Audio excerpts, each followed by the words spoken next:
Okay, one of the best, I think, aspects about Medicine at College's database basis is we pay a fairly large sum of money to have access to a series of companies that pride themselves rather on being peer reviewed and academic in nature.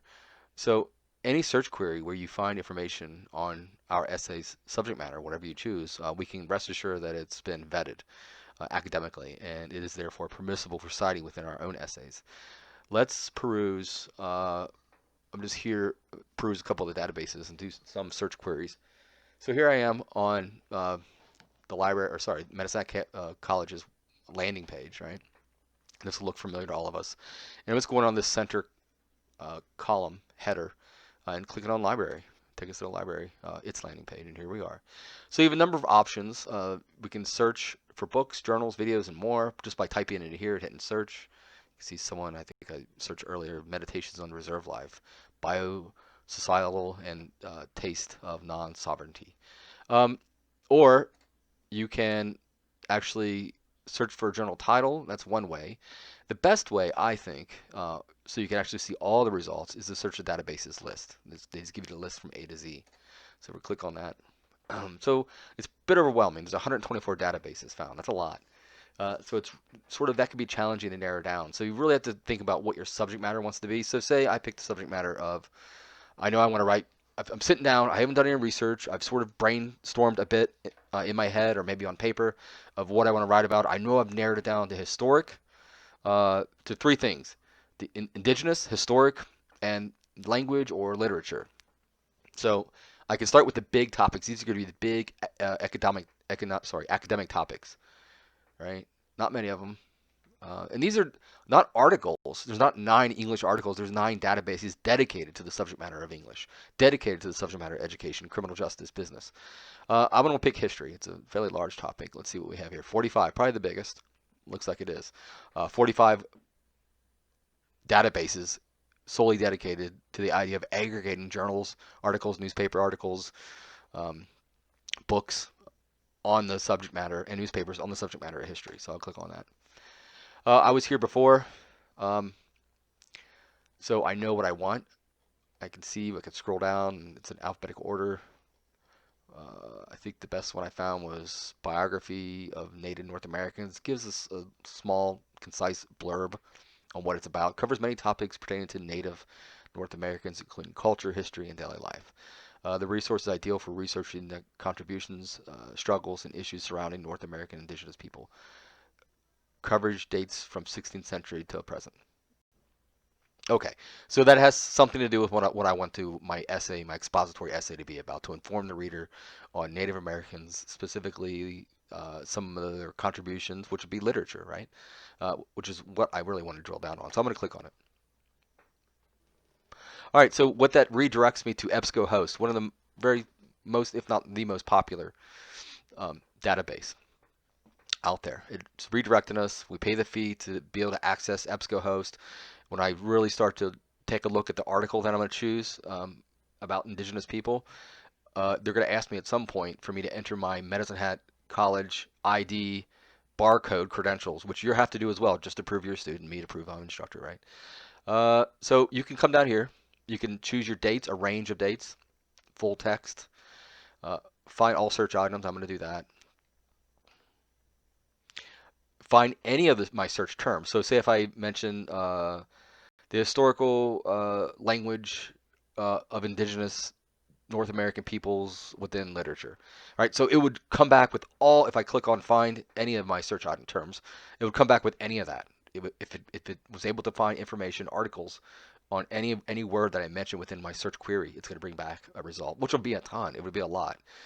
Um, so I'm just going to do all. I want anything that comes back, a periodical, academic journal, newspaper, book. I'm not going to do any dates at this point. I can vet it optically, just looking at it. Let's see. Also, apply equivalent subject matter. That's fine. And let's see. I'm going to type in what I want. And we can already see that it's coming back showing us we have something in here that will apply to my subject matter. Indigenous, let's see, literature. There Here we go. Hit search. Now we got 1,109 results. It's quite a bit. The more information that you type into this search engine area, the less articles and journal articles and newspapers and periodicals are going to show up. So that's good in some ways, so you can narrow it down, not have to use brute force to go through 1,000 article subjects to figure out if it has anything to do with yours, or titles to figure out if it has anything to do with yours. But it's also, the more information you put in here, the least you get back. You're going to start getting down to the more specific you are, get down to the level of 0 or 1 article out there that has everything to do with your subject matter of your essay. Let's look at this. This is the one I wanted to look at. Voices. I read through the first couple. I'm like, nah, that doesn't. Yellow Medicine Review, a Journal of Indigenous Literature. That seems pretty good. We're probably going to come back to that.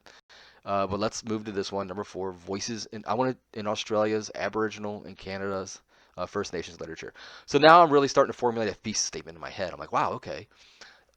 Maybe I could read this article. It could be one of my secondary sources. So I'll choose my subject matter to be, I'll craft it towards doing a compare and contrast of the Aboriginal Australians and the sort of the First Nations of North America, and see how they compare and contrast, right? Because we said that's one way to enter this phase of expository essay writing, is to compare and contrast. So I'm looking at, see if this has a year, because we don't want it to be outdated. That's another good point. You can see right here we have a range of dates. We can close the range to make it more contemporary, the writing more contemporary, the subject matter more contemporary and urgent, which is better. So I would say I'm not going to click on this. I'm going to do it again. I'm going to vet it optically when I enter the article to see what year it actually was published. But I would say last 10 to 20 years, or sorry, 15 to 20 years, you want your article to be written, had been written. So it's the information is more urgent, it's more contemporary, it's up to date. So I'm not going to even click on the PDF yet. I want to click on this to read the abstract. And all the abstract is, every article should have one. All the research within here, journal articles, and everything that's been researched should have a journal article. Or sorry, an abstract. My apologies. Should have an abstract just describing what it's about. And it's important to read the abstract, because what you don't want to do is this. You don't want to read, I don't know, 15 and 20 pages and then realize it has nothing to do with what you're writing on your expository or your later essays. So this article provides 2 examples of writing in which the authors examine the challenges faced by Indigenous authors in depicting elements of their respective cultures. In the first example, a novelist from Nyungar, Aboriginal Australian ethnic group, discusses aspects of community which exist within his tribe and explores ways in which collaboration between Indigenous and non-Indigenous can help foster that sense of community. The second piece, written by a short story writer from the Haisla group, a First Nation people in Canada, analyzes elements of meaning and understanding that can be interpreted by readers of Indigenous literature. Okay, so these are both great topics. So I got the Nyungar. I'm going to copy and paste this, because we're going to have to define who these people are, where they come from in the region. If I choose this as a subject matter, I'm acting like, yes, I am going to use this as a subject matter. And I just noticed this too. This is great. Look at this. You could email these individuals. You wanted to interview them on the phone or through email. You could easily do that. That'd be one of your secondary sources right within your essay. So I'm going to email Kim Scott, ask her to give me a few questions after I read this article for clarification, or just to get a quote from her, right? Like a journalist, you're calling someone up out of the blue and just ask them a few questions, because it's always stronger to get their voice from an interview than it is, say, from an article that we're reading from. But typically, we only have access to the journal articles, right, through the made available through the databases. But that's interesting. I've never seen this before, where you can actually email them. Think about that. Look out for that. All right, so now I want to look at the PDF to read further to see if this has something to do with this is information, just needed to scroll past, back down to the abstract. This abstract is more specific than the other one. But what I want to do is I want to search on that tribe. So I'm going to hit Control F. I'm going to search for Noongar. All right. Looks like there's 10 listings of Noongar. And I'm going to read them to find out if they have anything to do with defining who Noongar is in some way. Right. I write for the land of the Noongar. I am a writer, writing in a language we share, and yet wish to speak of what it has meant to me as an indigenous literary writer to work with ancestral language, although I have been perhaps remain linguistically displaced. So this is describing Kim Scott, the land of the Noongar. If we needed to, we're going to quote from this part where Kim Scott talks about Noongar. We say, according to Kim Scott, a researcher on indigenous people, says that her tribe, they're writing from the land of the Noongar, quote, right, unquote. Just background information. Then we'd have to keep searching for if there's anything that defines Noongar, a group of Noongar people trying to resuscitate our language under the guidance of a different linguist. All right, so that doesn't really give me much. Let's see. Now their informants have passed away, and in some parts of Noongar Nation, our tongue has withered, dried, and turned to dust. I believe the language indigenous to this place must surely be its finest cultural expression, the utterance of it, the very center of our identity. So that's some information that I might want to include within my essay. The other one was the one I copy and pasted to define these terms that are going to be ambiguous. We're not going to understand it. And this is the compare and contrast, right? We're comparing Canadian to Australian indigenous people. So this is the Canadian one. Kim Scott was the Aboriginal. So we get the Haisla.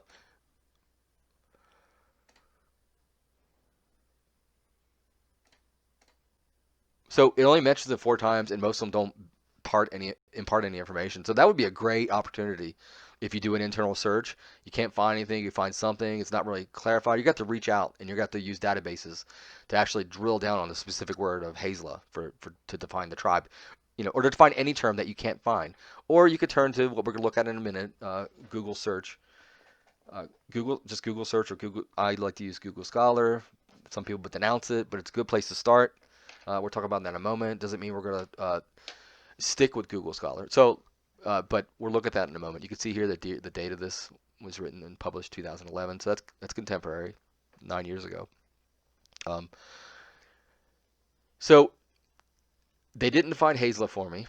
I'm going to have to find it somewhere else. If I want it in the first part of my essay, I want to define what these tribes are in comparing and contrasting them together. Okay. Let's go ahead and look at how we can cite this. You can't see it because I didn't fully include it when I did the screen capture here, but to the right side, you have many options. If you say, yes, this article has everything to do with my subject matter, I really want to use a couple paragraphs from it to quote or paraphrase or summarize, maybe summarize the whole thing. So I want to keep it, I want to save it. You can print it, which is unadvisable because you're going to find articles that could be in the hundreds. Email it. It's closer to what I would want to do for myself. I would do a couple of different things. I would email it to myself and keep those emails in a certain folder, make a folder for research of expository essay, right? Or you can create a folder online here, and finally, you could just create a works cited page for yourself, right? So I could just click on cite, and as you can see here, it cites all different types of style formatting. So AMA, APA, Chicago, Tribune, Harvard again, and this is what we want. We want MLA, and this is the works cited entry that we're going to use. It already has the hanging indent. All you have to do is copy and paste it into your works cited page, and then you're done with this. You're done with having that your works cited created for you. Then you'd have to alphabetize it, of course. You have to lowercase her last name Scott to just uppercase S, lowercase everything else. But all the information is here, and then you can even write a quick blurb next to it or copy and paste the quotes that you want to pull from that article next to this, and then you know exactly where it came from and how you can put it into your essay. And then there's no problems at that point with regard to underciting or plagiarizing, accidentally plagiarizing, because you already have the information in front of you. You're not searching the last minute, which is what I find sometimes is the issue. Students will freak out if you can see they're formulating it in the last minute. And then they lost where it is in the World Wide Web where they cited from, and then you can get into some problematic areas when that happens. Let's back up a couple. There was one I wanted to look at that I didn't read earlier, but it looked like it had a lot to do with the subject matter of my essay, indigenous writing, indigenous literature.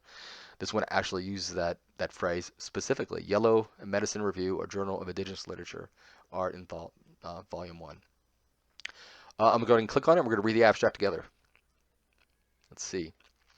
Not much of an abstract. This article reviews Volume 1 of the journal Yellow Medicine Review, a journal of indigenous literature, art, and thoughts. Okay. Author is Leslie Ballou, 2011, so it's contemporary. Let's go ahead and click on the PDF. So many pages is this? That's about 6 or 7 pages. All right, so I would read when we get to her article, Leslie Ballou, right? You can see that this is the ending, the conclusion of a prior article, and then we get to her article from Trent University. It's a literature with a mandate to express the sacred voice of indigenous writers, artists, and intellectuals on an international level. Great. This seems close to my subject matter of indigenous literature.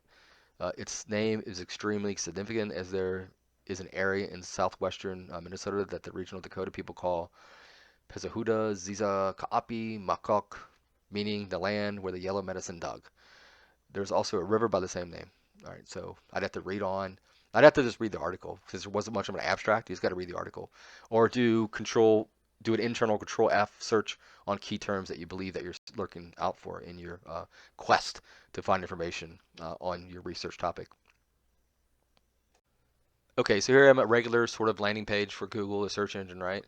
And you say I wanted to continue I'm continuing to reach out and find information and research the Haisla tribe that we read about in that article where they're comparing and contrasting the Australian Aboriginal indigenous people to the North American and Canadian indigenous people, and one of them was Haisla, and the other one was Noongar.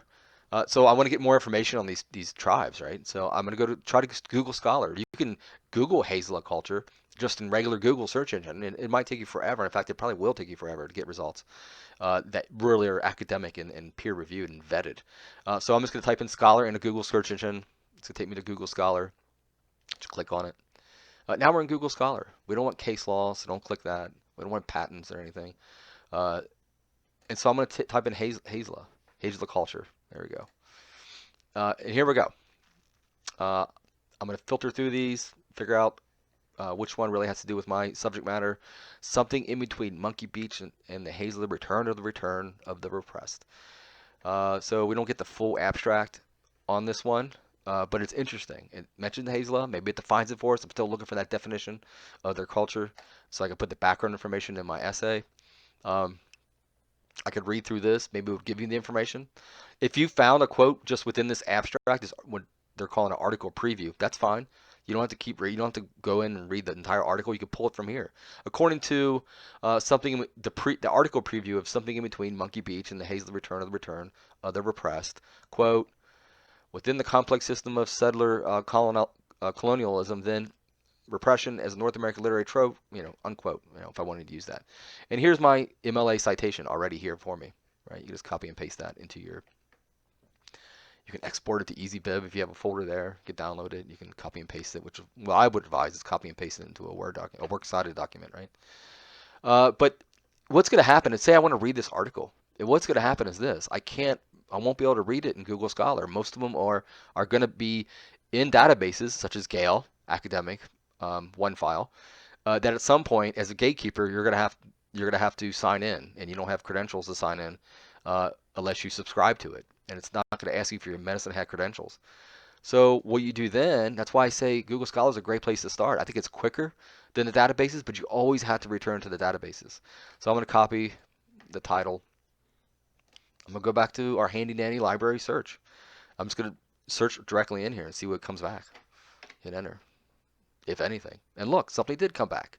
So this is going to be free, right? Because I pay money to Medicine Hat College, who pays money to these gatekeepers for these databases, so we have access to them. Right? Something in between Monkey Beach and the Haisla Return of the Repressed. It's an interesting title. I don't see an abstract, so I'll click on it. And this is going to happen often. When you click on here, you're like, well, where's my article? I don't see it. Well, you have lots of options. So I'm just going to click on the first one. And it's offering me the text now, right here, the PDF. So I'm going to click on the PDF. I still don't see an abstract on it. And look, you're not going to get an abstract because this was an article actually from a physical book that they copied. They copied this and then posted it to the database.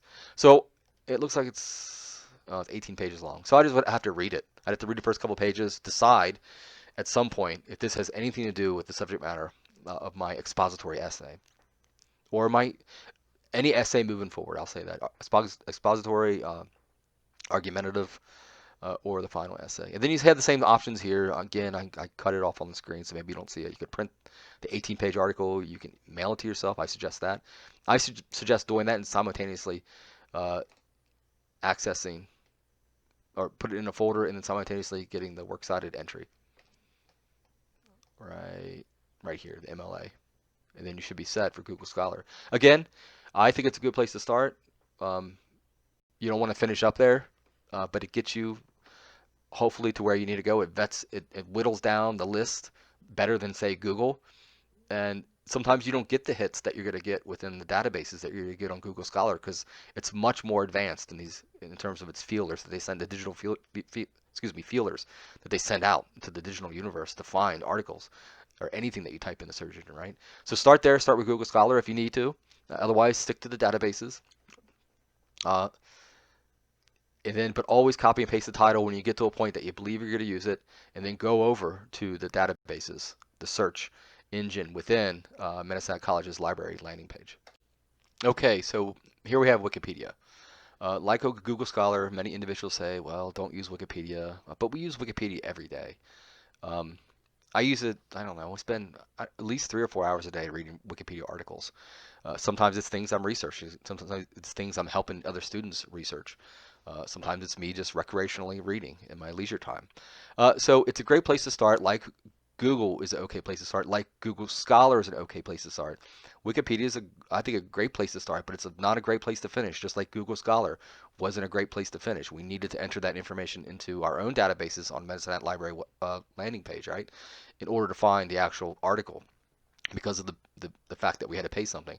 We would never ever say according to Wikipedia. I think we all know that.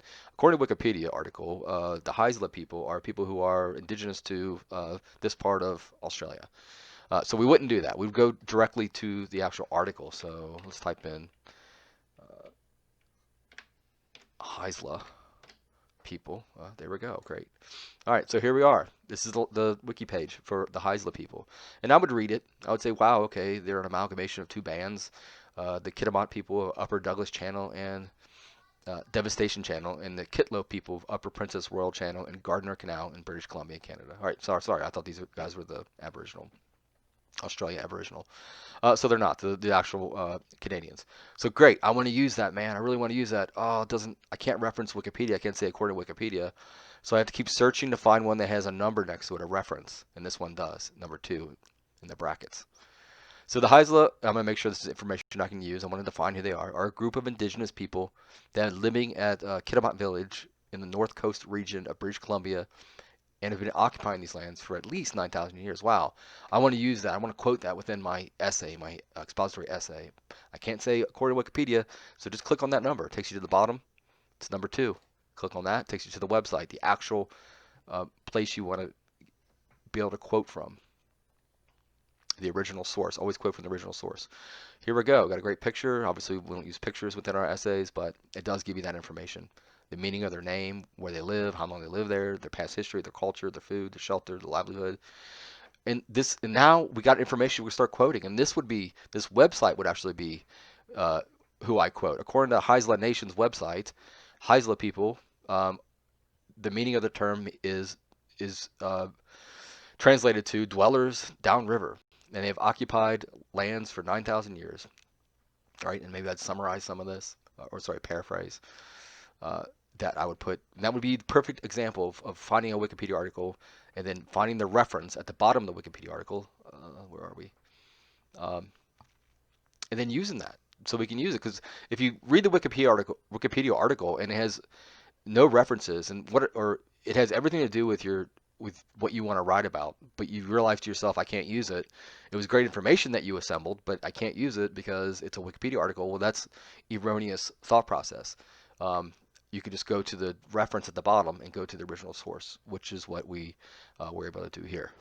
So we looked at Google Scholar, we looked at Wikipedia, we were able to look at the databases on Medicine Library's website, their landing page. Now we're going to look at other strong websites that we can, because surely it's not just our sources aren't just to be purely academic. There's some worthy other websites that exist out there. Just like when we looked at that Hazla website for the Hazla culture, right? That wasn't from a database, right? But it took us to a really good landing or a page where it really gave some good information on the Hazla culture and their history. So we'd want to use that. We want to be able to use that. So that comes down to a few things. One, just visually vetting. You're visually vetting the website. And we're looking for a number of things, but first we're looking for edu.edu. It's an educational website from a university or college. Those are always great. They impart good information sometimes, or they can lead to links that impart really good information. .orgs are pretty okay, I would say. They're strong websites. Any .gov, I think .gov is American. It might be Canadian too. I can't, or maybe it's .ca in Canada for their government websites. But I know Stats Canada has some really great information. Almost every essay, as we start to get deeper into the semester, individual site Stats Canada, that's great. The only problem really with these these four top bulletized website options is we don't always get an author. So say we're on Stats Canada, and I reviewed this before. You're not always going to find an author that says, according to Stats Canada article, there's over 6,000 Hazla people that live within British Columbia, right? I'd want to use that as a stat to give them background information again, right? But you can't find an individual that actually wrote that article. That's fine. You'd have to use the shortened version, right? The abbreviated version of the article title that was on Stats Canada. It will have a title, right? And then that has to be your in-text citation, whatever the title of that article was. And if it's really long, then narrow it down to the first three words for your in-text citation. And then that, of course, corresponds to the long title on your works cited page. Any peer-reviewed journal that we looked at the ones online. Some of them actually were the physical copied version, so that was interesting. But most of them were digital. And they were all peer-reviewed. If you use the databases, they're all going to be peer-reviewed. Most newspapers. Some are skewed, however, towards politics and opinion rather than offering objective news. So bear that in mind. Once you get to, if maybe you Google or you Google Scholar a topic, say I'm still sticking with my Hazla culture, comparing and contrasting Hazla to the Noongar culture of Australia, and I Google it, and I end up on, say, a Fox News website, and I could see 100% completely that they're skewed towards disliking outside cultures, right? And I know for sure that's not a source that I want to use. But most newspapers aren't like that. Most newspapers will be they will not be subjective. They won't editorialize. They will be objective and journalistic in nature. Most databases, especially the ones we looked at, the ones listed on Medicine Library landing page, are going to be 100% completely fine, vetted sources for us to use within any essay moving forward. Okay, in our quest to find sources, we're going to run across strong, or what I call, strong websites, and then we're going to run across medium websites. And medium, they're okay. You start with those. Maybe they point you towards the original source, the original citation. Maybe some of the information is okay within the medium website, but surely there are some problems starting to mount. I'm okay if you use them, just as long as you vet it personally, by looking at it and reading it and realizing that they don't have a dog in the fight. They're not trying to persuade you. They aren't sort of skewing politically or towards anything. They're not. So if I was still continuing with the Hazla topic that I want to write on, the Hazla versus the Noongar indigenous tribes, they're not disparaging on one over the other. That would be a red flag. Most magazines are fairly good sources of information for the expository essay, especially. I say especially because magazines they give good information. If I was writing, I used to get Runner's World magazine. If I picked an article out of there, that's a magazine, right? If I was writing on an expository essay of how the elements of running, right? I could pull an article out of there because these are experts in the field that contribute to Runner's World magazine, right? But I think once we start to get to the semester progresses, we're going to try to stay away from the medium and then stick with the strong, because our academic writing should become more solid. and more profound as the semester unfolds. The second bulletized point here: websites that offer good, seemingly bona fide. So seemingly bona fide, they seem like these are bona fide outlets and information, but with not enough attribution and citation. You should seek out original source at that point. So if they just glance over mentioning something from another source, I would go to that other source and get the full amount of information. And then as we get to the medium depths of websites and into the bad depths of websites, we can start to see they have some advertisements, some monetization of its digital footprint. It's you're going to be hard pressed to not find a website today that doesn't have some level of monetization of its digital footprint. That's going to have some level of advertisement, right? So just think about that. The websites that do the most of this monetization, they get worse and worse. They're going to start becoming skewed towards some sort of ideology, and we want to avoid those. Okay, just a couple more slides here. We got the bad websites, and listen, these aren't completely like bad. I get so many papers, and I just like to come up that access these, and then they use this to start off as a springboard into their essay. They start out right away just defining something. You could define it, but I really find something academic or a person that's an expert on this subject matter, or a website that's an expert, such as Stats Canada, or a government website that's an expert or an authority on this subject matter, not an anonymous, we don't know who they are, WebMD, right? If you're going to write on, I don't know, I think we used the example before, well, multiple sclerosis, the subject matter. You want to inform people on the condition called multiple sclerosis, right? I wouldn't want to use you don't need to use WebMD because there's so much information out there on that subject matter that is a more bona fide source than WebMD. So no WebMD, no generic dictionary.com or Webster's Dictionary, any type of online dictionary. Just avoid it. Go find a better source. Wikipedia is good as a source, as a starting point. That's fine. We don't want to give attribution. We can't want to put within our article, according to a Wikipedia article, multiple sclerosis is a condition that enables the individual to, we don't want to do that. We want to find the original source on Wikipedia by going to the references. WordPress is like a blog. Blogs of any type do not use. We don't know. These people aren't vetted. We don't know how they're authority in the subject matter of what they're writing on. Even if you find it and they have a blurb on themselves, a bio that says, I'm an expert on this subject matter because of X, Y, and Z, it doesn't mean it's true, right? So any website that just doesn't look right, i.e. it seems to skew one way or another with regard to politics, it has a ton of advertisements, so over monetization of its digital footprint at that point. And then a website to avoid too, the last one listed here, it doesn't pass the overall optics test. The website just doesn't look right to you when you look at it, and that could include a number of things. So some things to look out for in order to verify if a website is actually legitimate. Does it have a padlock with the HTTPS that we always see? The padlock says it's safe. Check the contact page. Check to see if they have any point of contact, i.e. email, brick and mortar address, or phone contacts, etc. That is a hard giveaway for if they're real or not, legitimate or not. Check whether the company has a social media presence. Most legitimate websites all have some sort of social media presence, whether it's Twitter, Instagram, Facebook.